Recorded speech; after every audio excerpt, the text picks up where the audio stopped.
Voiceover script, Section 1. She crawled through fire to reach her babies.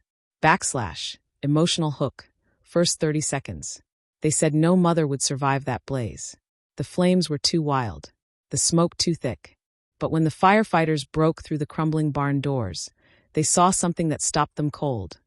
A scorched figure crawling across the burning floorboards, her fur blackened, her breath shallow.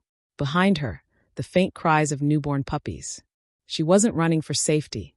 She was crawling back into the fire. / story begins, Section 1. The storm rolled in heavy that night.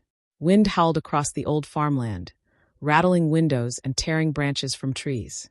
Inside the small animal shelter on the outskirts of town, Nora, the overnight caretaker, was completing her rounds.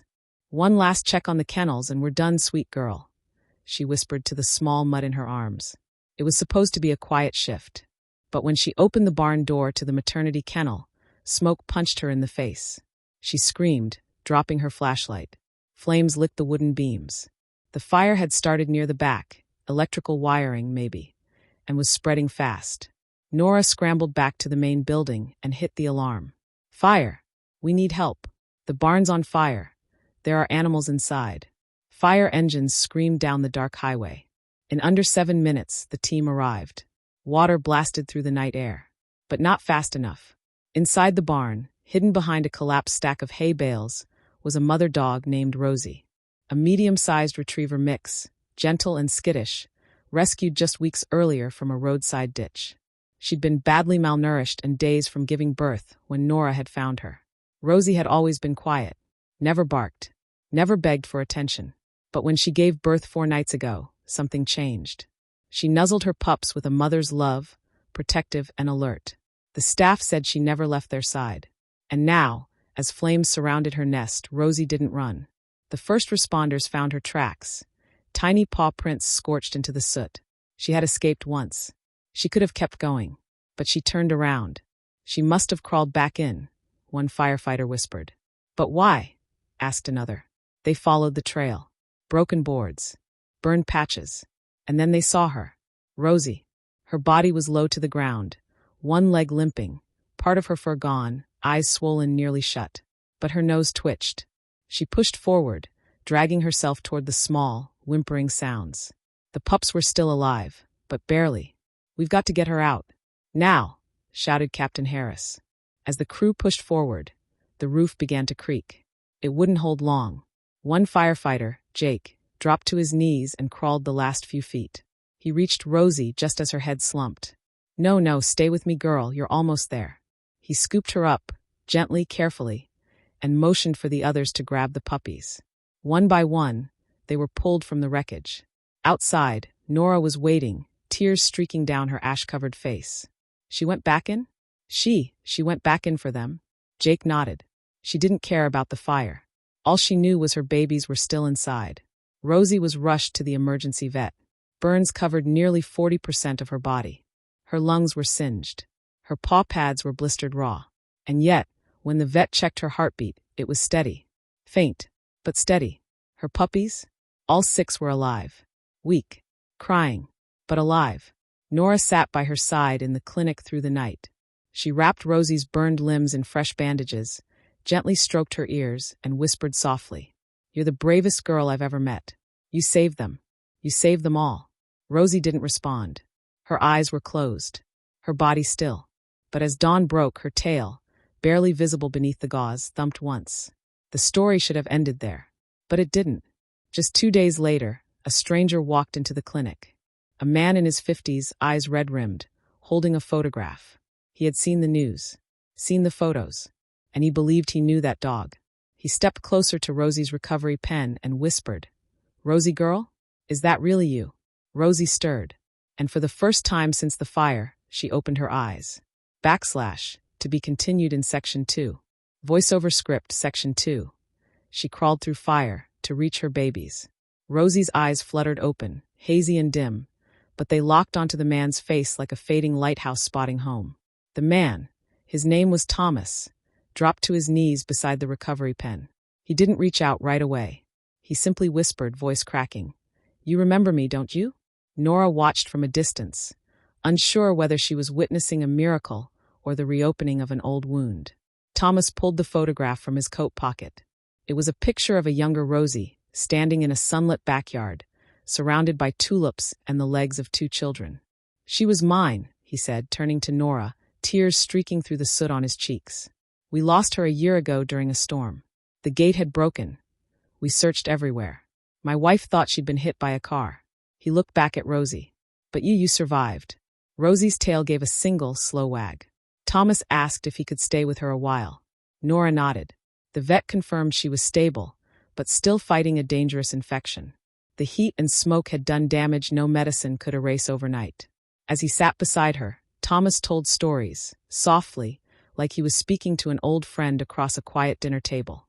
He told her about the kids, now older, still asking where she'd gone. About the spot under the oak tree, where she used to nap every afternoon.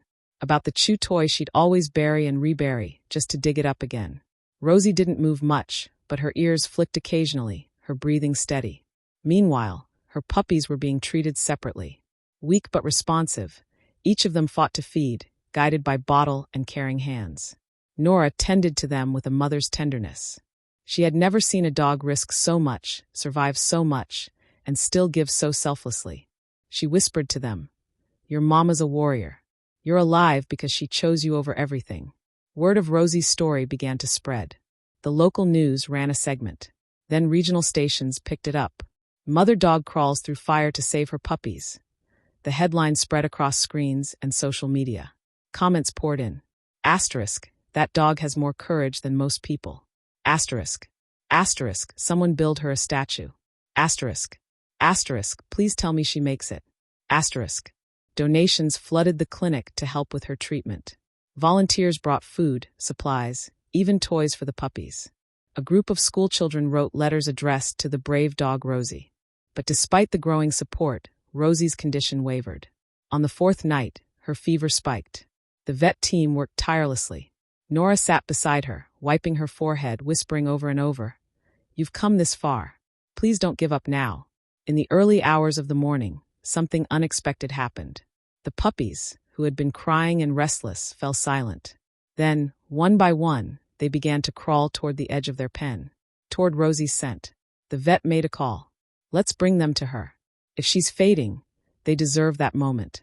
Nora carefully placed a soft blanket across Rosie's chest. Then gently, she brought each puppy over, one at a time, nestled into their mother's warmth. Rosie stirred. Barely lifting her head, she breathed in deep. And for the first time since the fire, a sound came from her lips. A low, raspy whine. Half pain, half relief. One of the puppies wriggled up to her neck, nudging against her burned fur. Another curled into the crook of her leg. Rosie let out a breath. Her eyes met Nora's. Then Thomas's. She was tired. So tired. But she was not letting go. The next day, Rosie's fever dropped. By the end of the week, she could sit up. By the next, she stood. Wobbly at first, but proud. Thomas came every day, helping feed her and the pups, talking softly, always ending with, "You're coming home, girl. As soon as you're ready." But then came a difficult decision. The clinic was receiving hundreds of requests to adopt the puppies. Families touched by the story, eager to give them love. Some wanted to adopt Rosie too. Thomas, hands folded, sat across from Nora. "She's yours now," he said quietly. "You were the one who believed in her when the fire had already taken everything." Nora shook her head. "She belongs with you. She remembered you, even through the pain. That's her home." "But she found her courage here," Thomas said. The vet stepped in. "Let's not decide just yet. Let her heal. Let the puppies grow. Rosie will tell us when she's ready." Outside, the sky turned gold as the sun dipped behind the hills. Rosie lay on a soft patch of grass under the shade of a young tree. Her puppies played nearby, stumbling and tumbling like tiny clouds of fur. Rosie watched them with tired, content eyes. Then she did something no one expected. She stood up, walked slowly, steadily toward Thomas. She stopped at his feet, looked up, and gently placed her paw on his knee. / to be continued in Section 3. Voiceover script, Section 3. She crawled through fire to reach her babies. Rosie's paw rested on Thomas's knee, light as a feather but heavy with meaning. Thomas didn't speak. He didn't have to. His eyes welled up, and he slowly lowered his hand to meet hers. Rosie leaned her head into his palm. No doubt remained. She remembered him. She forgave him for the lost time. And now she was choosing home. The clinic staff stood silently nearby. Nora swallowed hard and turned away for a moment, blinking tears from her eyes. She'd saved Rosie's life, but Rosie had saved her own soul. What that dog had endured, what she had overcome, was nothing short of heroic. The vet gave a final thumbs up. Rosie had cleared her recovery benchmarks.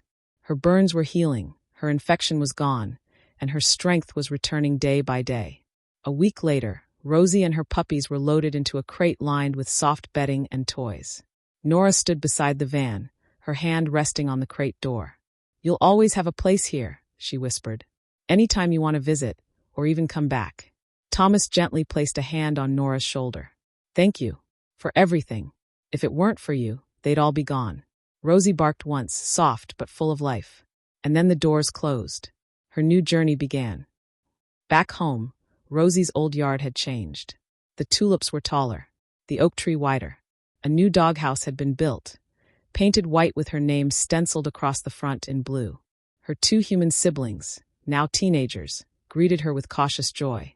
They hadn't seen her in over a year, and the fire had changed her physically. But the moment she bounded, clumsily, into their arms, all hesitation vanished. "She's still Rosie," the younger one said, cradling a puppy in her lap. "Just stronger now." Over the next month, Rosie's story reached millions. The video footage from the rescue went viral. News outlets interviewed Thomas, Nora, and even the fire crew. Rosie was honored by a local hero award. Children in schools wrote essays titled, "The Bravest Dog I've Ever Known." But Rosie didn't care about fame. She cared about the 6 lives she had saved. Each of her puppies grew into healthy, spirited little dogs. Thomas and his family kept 2. The others were adopted by loving families who had followed Rosie's story from the beginning. Every now and then, one of them would visit. They'd gather in the yard under the oak tree, Rosie in the center, as if hosting a reunion. She was never possessive, never controlling. Just proud. Content. One quiet evening, a letter arrived at Nora's clinic. It was from Thomas. Inside, a picture of Rosie surrounded by her grown pups. Her fur had grown back thick and golden. Her eyes sparkled.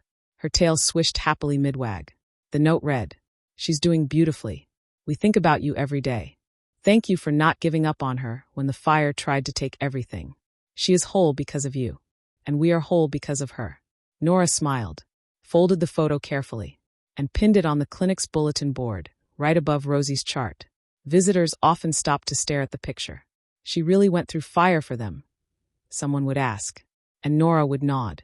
She crawled through fire, yes, but not just for them. For love, for life, for everything that matters. Ending moral. Rosie's story is a reminder that courage isn't always loud. Sometimes it crawls, burned, broken, and breathless, but unstoppable. She wasn't just a mother. She wasn't just a dog. She was a symbol of love without limits. And in a world full of chaos, Rosie chose to run toward the fire, because her heart wouldn't let her do anything less. The end.